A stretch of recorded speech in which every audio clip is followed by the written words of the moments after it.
I'm Carol Wheelie Mum and welcome to my channel. I talk about exercise and weight loss as a wheelchair user. I'm not an expert of any kind, so please make sure that you do your own research, but in this video I'm going to talk about how I got started in losing weight. So a little bit of background, I've been a power chair user for 16 or 17 years, and in that time I've hardly moved at all independently, and so was extremely unfit. Obviously I was aware that COVID is a major risk factor for obese people, and then come August I had a heart scare, and it was the heart scare that was the final motivation to get going. In stage one was taking control. At this point I wasn't really focusing on losing weight, I just wanted to get a bit healthier, look after my heart a bit better. Didn't believe I could kick my eating habits, and so initially I just started with moving my arms like that, like 2 minutes. It felt awkward, it felt strange, I had very little motion, but I did it, and that was my jumping on point really for starting to improve my health. So stage two, I'm calling do one thing. So I have terrible sleep patterns. When I relax, my pain goes up exponentially, and so I can be awake all night, and as a result I was eating sweets all night. And it had got so bad that I was actually buying them wholesale. And so my do one thing, and initially had been to switch out some of the sweets to crackers, to reduce the sugar intake by eating crackers. Now I hadn't really realised, but these are just as high calorie, but at least it was less sugar, and it was certainly a start point for me to start addressing my lifestyle. Stage three, why?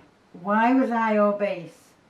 And so for me, I was a heavy child. I was bullied at school for my weight. And then aged 18, I went off to uni, and the absolute worst thing that can happen to a woman happened to me. And my secretive eating habits just gave way to just eating what I wanted, when I wanted, drinking what I wanted, when I wanted, and I was just comfort eating all the way really, and so I started to gain weight. Then over the following years my health significantly deteriorated, totally unrelated to weight. However, it caused me to just kind of give up. Didn't really care about life. I was stuck in bed for months on end and big chunks of time, and so comfort eating just kind of took over, and I became really obese. And then 2 years ago another change, got to the point that I couldn't move at all, so I was being hoisted, I was being fed, all of that stuff. Now I had got to the point before I started to lose weight that I could now transfer from the bed to the chair, but everything else was done for me. So that's kind of the why I've given up, and I was incredibly immobile. So the next stage comes, and that's dealing with the whys. Now I feel quite lucky in that, because it was this depression motivated giving up, it meant that I could address that relatively easily in a way that a true food addict probably needs therapy. I would manage to work on this by myself, but I do suggest that most of us probably need some amount of therapy, and I think I would have done had I done this sooner. So having realised my whys, I was able to get started. Other than the heart thing, I was having an increase in my abilities over the summer, and so it was a really good time to start. I had enough increase that I could dream about things that I wanted to do, and I needed the health to do that. So now those dreams were nothing close to what I can actually do now, but they were enough to enable me to start. So I've dealt with the whys, I've addressed them, I've realised I can do it, and we're off. So now comes working out how am I going to get started. Now I think for most people, when they think about losing weight, this is where they start. They don't start working through the psychology. And I think that that's a mistake, and I think it's important to work through all of that before, or at least alongside getting started. So often when you start to lose weight, you're really highly motivated, you get a few weeks of being really driven, you get success quite quickly, and it's relatively easy to keep going. But at some point, that initial motivation isn't enough, and you need not to have all the competing drivers that come from the unresolved issues or the unresolved whys. So getting started, I decided to attack the night times. I have terrible sleep pattern. When I relax, my pain levels go up exponentially, and I was just eating sweets all night, to the point that I was actually buying them wholesale.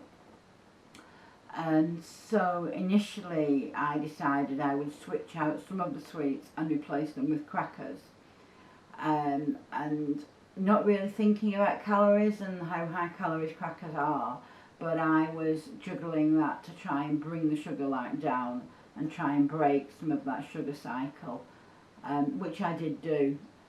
I then replaced the sweets and crackers with a punnet of grapes, and I was having a punnet of grapes a night. Now they are quite high sugar, but they are low enough sugar that I was losing weight, and my grape nighttime addiction continued well into my exercise regime. So next I needed to break this all night eating cycle. I was eating less, I was trying to delay myself between individual grapes, but I needed to break the habit. And so to do that, I actually increased, I ate more for my main meal, so that I wouldn't get hungry as early during the night, so that I could work on the habit of eating at night before worrying about the calories. So I do still eat occasionally something during the night, it's usually 1 or 2 strawberries, and it's because I'm hungry rather than because I'm bored. So you won't see that same boredom eating that I was doing, but it does still happen, and it's well within my calories, and it works well for me. Having had a little bit of success, realising that I've got some motivation there, I can lose some weight, I take myself off to the doctor to ask for support. Now in hindsight, the doctor didn't really give me much help. He referred me to 3 months of Slimming World, which he didn't do, and I'll talk about that another time. But what he did do was, he gave me the chance to actually speak out loud that I was losing weight, that I wanted to get healthy, and that was extremely powerful and was the beginning of getting started, of actually losing the weight. So my next stage is to find other support. So at first I signed up for Weight Watchers, which I only did 2 weeks of. I just found that the point system, the free food system, just wasn't giving me enough information for me to learn for long term. It was eating to the formula that is Weight Watchers formula, and I didn't want to do that. I wanted to know about portion sizes, I wanted to know about what was high calorie, what was low calorie, what was high protein, and so on. And so I ditched Weight Watchers and started to record using the app MyFitnessPal instead. Worked out a calorie allowance and logged everything for a short time in MyFitnessPal. At that time I also joined some online support groups, and I find that peer-to-peer support really useful, that accountability, sharing your weigh-ins each week and so on. Found that really beneficial, and I'm still doing that now. So, counting calories, as I said, for a while I counted every calorie, tracked them all, and made sure that I was within my calories each day. Gradually I realised that all I was doing was thinking about food. I was thinking about food all day long, thinking about calories, and that just was not mentally healthy for me. And so instead of that, I have a fairly small selection of meals that I work my way around, and I know that if I eat like that, then I will be within my calories.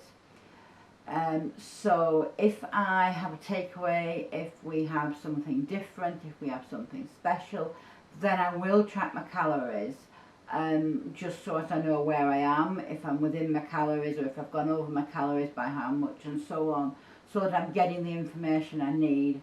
But I don't track in general all the time, because I just want to live, and most people aren't tracking everything they eat. They're just eating a meal because it's mealtime and they're hungry. So that's what I'm trying to get into doing, but I can only do that with the meals that I already know are okay at the moment. So that's where I am today. I eat 3 meals a day, plus usually some fruit or something, plus I will have extras while I'm out exercising. But that's where we are. We're just ongoing with the weight loss. So backtracking now, right back to September and the exercise. So initially I was waving my arms around, then I started doing some YouTube videos, and then come September I found a virtual challenge, since I found many more of them, and which was 1 mile a day for 30 days.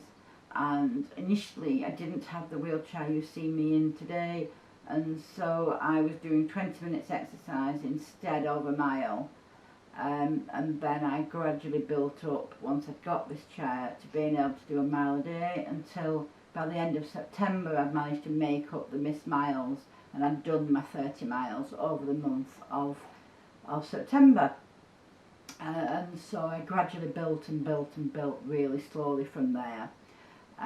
In about September, maybe October, I signed up with Motion Northeast for personal training, and he does training with me once a week on shoulder strength, on general strength, resistance training, to ensure that I've got the fitness to do the other things and meet my own targets. And that's a brilliant program, link down below.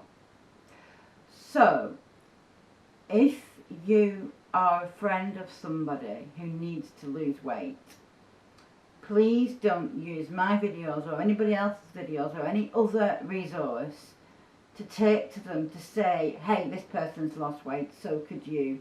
It needs to be from the person themselves. And it's one of the biggest challenges, I think, is that we ourselves have got to have our own light bulb moments, and then we can reach out to our loved ones.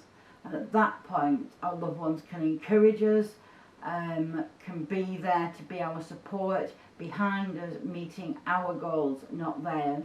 So as a supporter, by all means, if a person asks you, a person tells you they want to lose weight, they're not sure what to do, help them get the information, but don't be tempted to be overly pushy, because that's going to set people back. So, are you on a health journey yourself? Are you improving your health? Are you losing weight? Do you need to gain weight? Tell me down below, and we will talk in the next one.